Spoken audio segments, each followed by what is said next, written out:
Proclamação do Evangelho de Jesus Cristo segundo Mateus. Glória a vós, Senhor.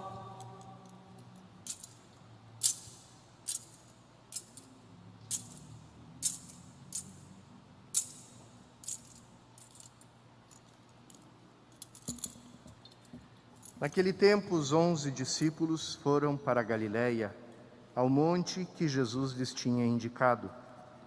Quando viram Jesus, prostraram-se diante dele. Ainda assim, alguns duvidaram.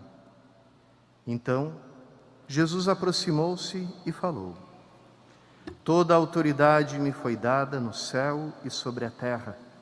Portanto, ide e fazei discípulos meus todos os povos, batizando-os em nome do Pai e do Filho e do Espírito Santo, e ensinando-os a observar tudo o que vos ordenei. Eis que eu estarei convosco todos os dias, até ao fim do mundo. Palavra da salvação. Glória a vós, Senhor.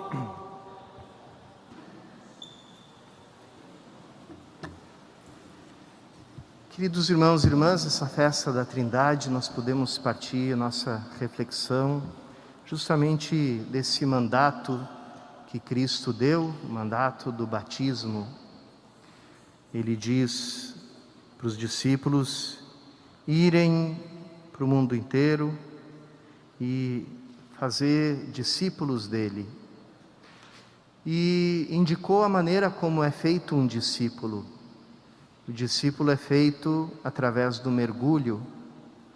A gente nunca deve esquecer que por trás da palavra batismo existe a palavra imersão, mergulho, alguém que afunda, fica debaixo d'água.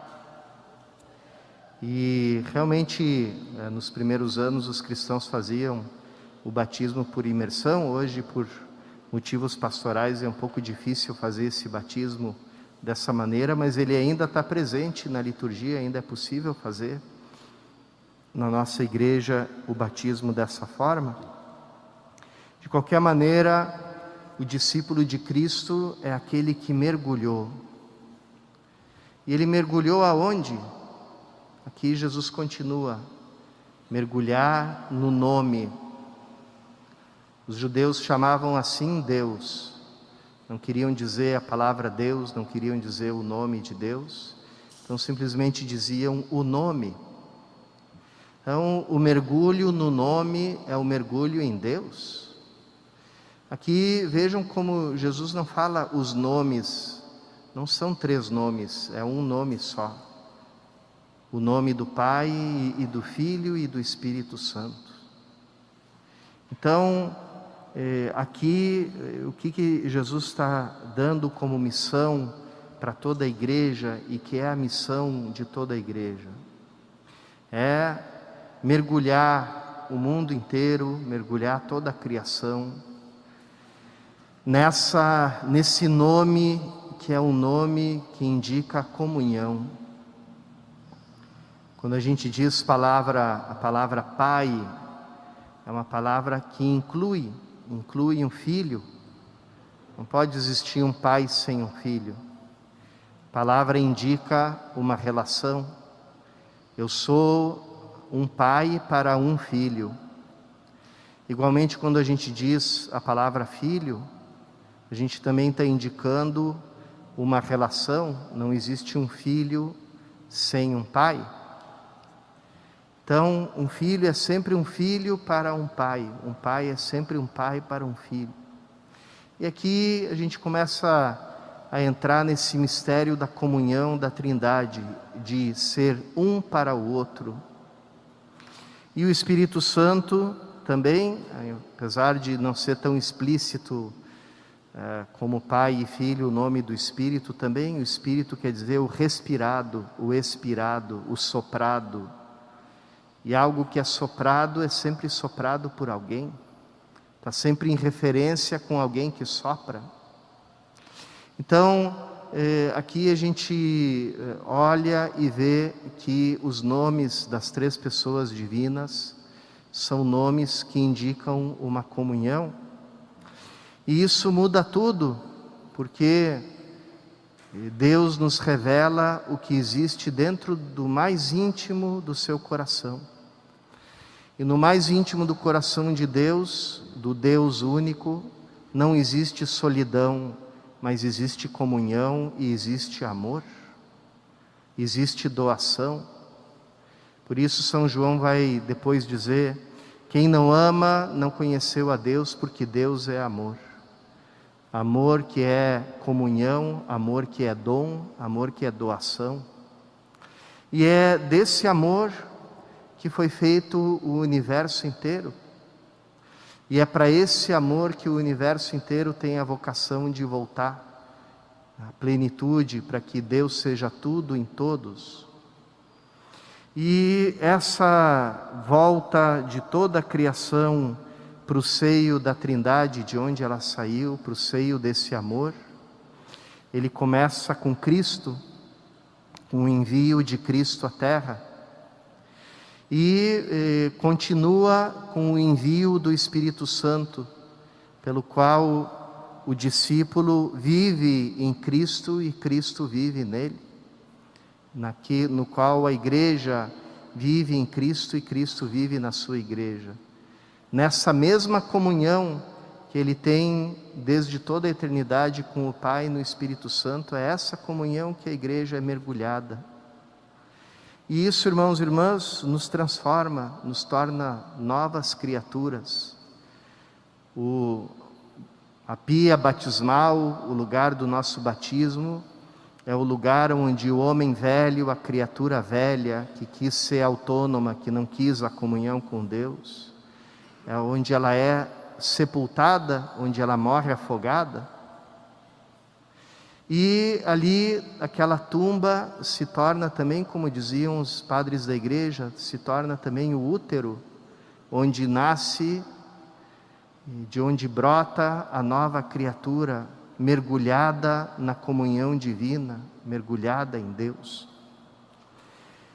O que isso quer dizer para todos nós, irmãos e irmãs? Tudo isso, toda essa reflexão, nos faz repensar muitas coisas.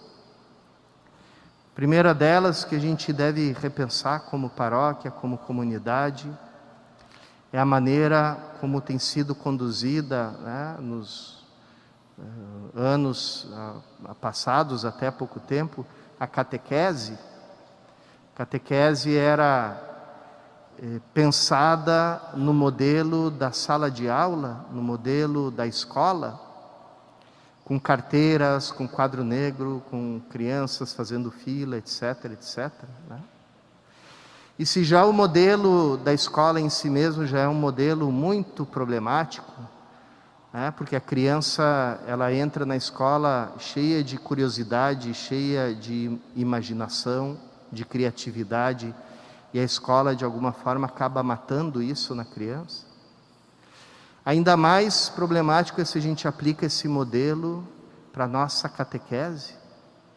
Onde é que fica o mergulho? Onde é que fica a imersão numa nova vida? Onde é que fica o sinal dessa nova vida? E é por isso que a Santa Sé, a Conferência Episcopal dos Bispos do Brasil, também a nossa arquidiocese, está propondo um novo tipo de catequese, que nós já estamos aplicando aqui na paróquia já faz alguns anos.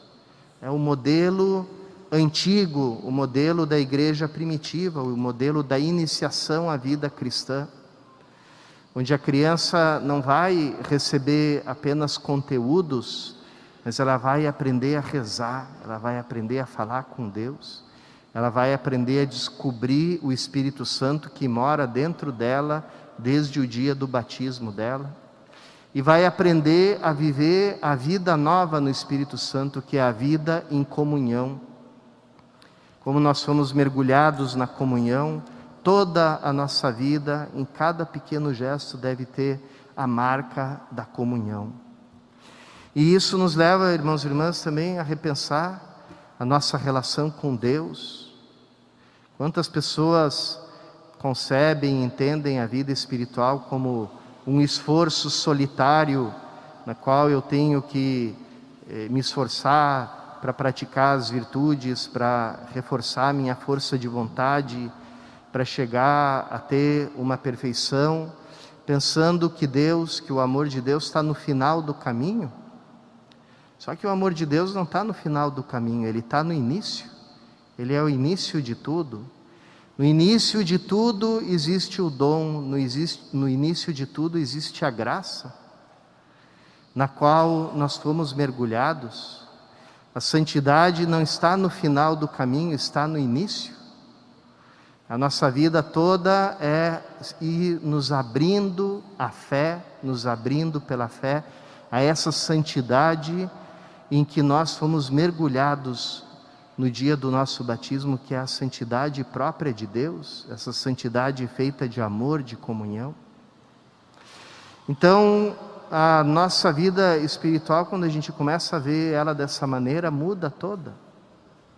A gente deixa de viver, como diz São Paulo aqui, como escravos, né? Diz assim: vós não recebestes um espírito de escravos para recairdes no temor. Porque a vida, segundo a lei antiga, segundo o modo do homem velho, como é que o homem velho se relaciona com Deus? Se relaciona pelo medo.